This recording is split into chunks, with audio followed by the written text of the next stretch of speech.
Сәлем достар, бүгін сіздерге аштықсыз бауырсақ рецептісімен бөлісетін боламын.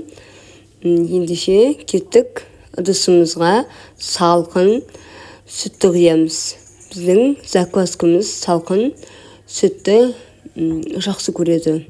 Бөлме температурасында болмау қажет. Бұны ескересіздер. Одан кейін бізде ашып дайын тұрған закваска. Заквасканың дауысының өзінің ерекше ғой.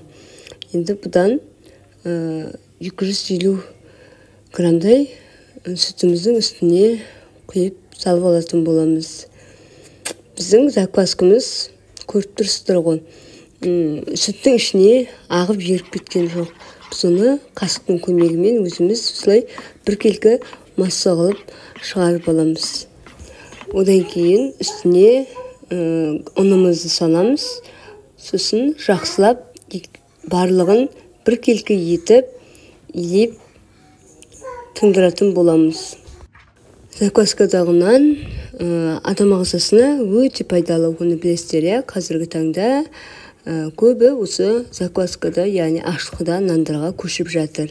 Мен тестімді илеп болдым, яғни қамырым осындай қою болады, қолға қатты жабыспайды. Осыны енді қақпағын жауып, жарты сағатқа қойып қоямыз. Біздің тестамыз дайын болды, яғни қойған уақытымыз болды. Енді үстіне қалған ингредиенттерімізді қосып, жақсылап жұмсақ қамыр илейтін боламыз. Алдымен тұзымызды саламыз. Мен барлығын өлшеп алдым. Видеоның астына жазып қоятын боламын. Одан кейін шекерімізді және бөлме температурасында тұрған сары майымды қосып, жақсылап қамыр илеп аламын.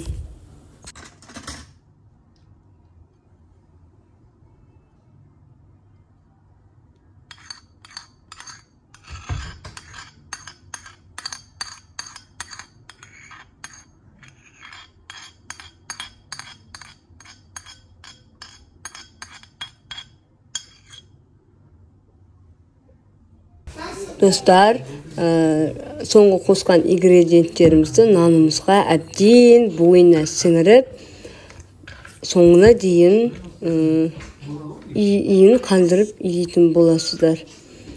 Орта жолдан нанды бетін жауып қойып қойуға болмайды. Себебі тұзымыз, шекеріміз, сары майымыз бойына сіңу керек. Міне осындай эластичный, күшті бізде қамыр шығуы қажет.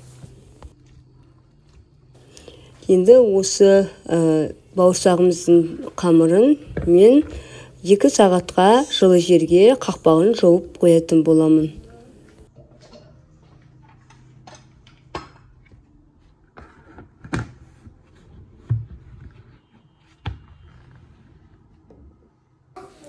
Біздің тестамыз күшті болып көтеріліпті.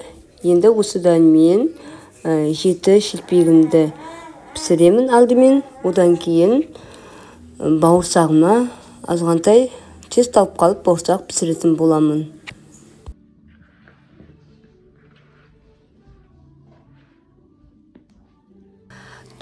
Бұл қамырдың құрамында ешқандай да дрожь қосылмаған, оған өздеріңіз куәсіздер. Сондықтан да бұл қамырдың құрамымен біздер әртүрлі пирожкилерді пісірсек болады. Майға қуырсаңыз да, немесе духовкаға пісіріп алсаңыз да әбден болады.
Достар, міне біздің тестаны жақыннан көрсеңіздер болады.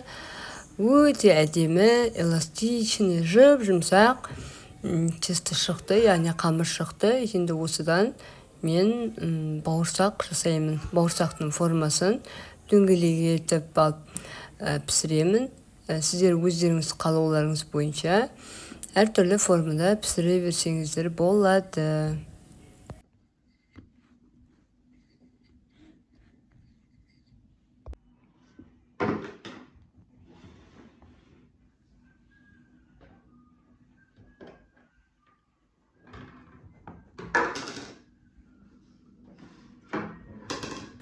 Достар, сіздер де осындай үй жағдайында аштыққа дайындап, балапандарыңызға күнделікті аштыққа арқылы бауырсақ немесе тәттілерді пісіріп берсеңіздер болады.